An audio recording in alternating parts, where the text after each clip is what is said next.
नमस्कार दोस्तों, मैं डॉक्टर विनीता पांडे। पिछले वीडियो में हमने ये बात की थी कि आपका जो शिक्षण का अभ्यास का जो प्रैक्टिकल होता है, फाइनल प्रैक्टिकल, उसमें जो आपसे एक्सटर्नल या बाह्य परीक्षक आते हैं वो किस तरह के प्रश्न पूछते हैं। अब आज हम बात करने वाले हैं कि जिन प्रश्नों को वो पूछते हैं उनका सही उत्तर क्या है।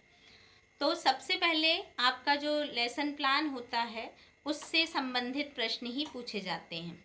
जैसे अगर हम प्रथम वर्ष में चलते हैं या हम हार्वर्ड की पदीय प्रणाली पर आधारित हमारे सारे प्लान चलते आ रहे हैं, अभी थोड़ा सा बदलाव हुआ है।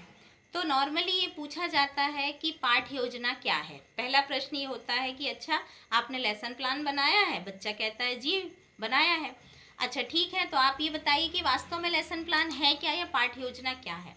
तो हमें ये बताना पड़ता है कि कक्षा में जाने से पहले शिक्षक या छात्राध्यापक जो होता है वो अपने पाठ को पढ़ाने के लिए पहले से एक तैयारी करता है, उसे हम पाठ योजना कहते हैं। अगला प्रश्न पूछते हैं कि उसके स्टेप क्या क्या होते हैं। तो आपने हार्वर्ड के 5 पद पढ़े हुए हैं, उसमें हमको बताना पड़ता है कि सबसे पहला पद हमारा प्रस्तावना होता है, दूसरा पद हमारा प्रस्तुतिकरण होता है। अभी नए कॉन्सेप्ट में पूरी जो आपकी शिक्षण योजना है वो नॉर्मली 3 पदों में पूरी हो गई है, और पुराने उसमें अगर हम देखते हैं तो वो पूरे 5 पद जो हैं वो फॉलो किए जा रहे हैं। तो आपकी प्रस्तावना के बाद आपका सेकंड में आपका प्रस्तुतिकरण है और थर्ड में आपका मूल्यांकन है। तो 3 पदों में आपके नए सिलेबस का जो आपका लेसन प्लान है वो बन रहा है। अब हम देखते हैं कि आपके प्लान बनाने का उद्देश्य क्या है। तो पहले हम नॉर्मली सामान्य उद्देश्य लिखते थे, जिसको नए कॉन्सेप्ट में आपको अधिगम दक्षता कर दिया गया है। तो हम इससे संबंधित चीज़ों को देखते हैं और हम उसके बारे में बताते हैं कि अधिगम दक्षता में हमें कौन कौन सी चीज़ें देखनी पड़ती है। अब एक्सटर्नल आपसे कभी कभी पूछ लेता है कि प्रस्तुतिकरण क्या है। तो आपको ये बताना होता है कि हम पाठ को कितने भागों में पढ़ाएंगे, ये हमारा प्रस्तुतिकरण होता है। तो उसके लिए हम कैसा यूज़ करते हैं कि संपूर्ण पाठ को अध्ययन की सुविधा की दृष्टि से 2 भाग में पढ़ाया जाएगा। ये आपका प्रस्तुतिकरण कहलाता है। फिर आपका होता है शिक्षण विधि क्या है। तो आपने कौन कौन सी विधियाँ यूज़ की हैं। आपने आगमन निगमन विधि यूज़ की है या आपने प्रश्नोत्तर विधि यूज़ की है, व्याख्यान विधि यूज़ की है, आपको ये बताना होता है।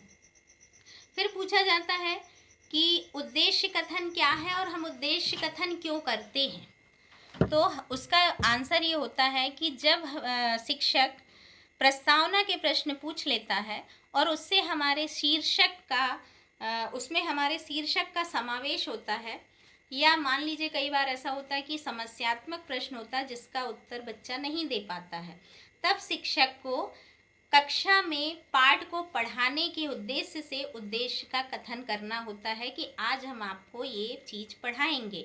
जैसे अगर मैं हमारा देश पढ़ा रही हूँ तो हम वहाँ पर नीचे एक लाइन में लिखते हैं कि आज हम आपको ये पाठ पढ़ाएंगे। तो उद्देश्य कथन का महत्व ये होता है।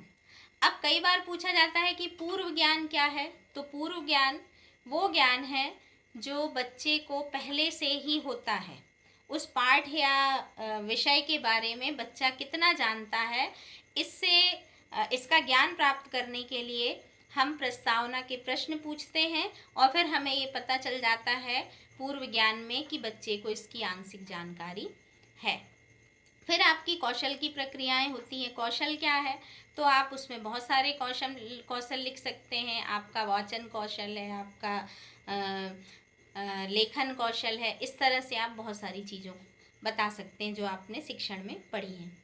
फिर हम आगे चलते हैं तो आपने व्याख्या क्यों की, पाठ को प्रश्नों के माध्यम से पढ़ाया है या लेक्चर के माध्यम से। तो हमें ये बताना होता है कि जब बच्चा छोटा होता है तो हमको व्याख्या करनी होती है और उसको हम प्रोजेक्ट या खेल विधि से पढ़ाते हैं, और जब बच्चा बड़ा होता है तो हम उसको परिचर्चा या संवाद विधि से पढ़ाते हैं, जिसमें हम उससे एक एक प्रश्न पूछते हैं और उसका जवाब देते रहते हैं।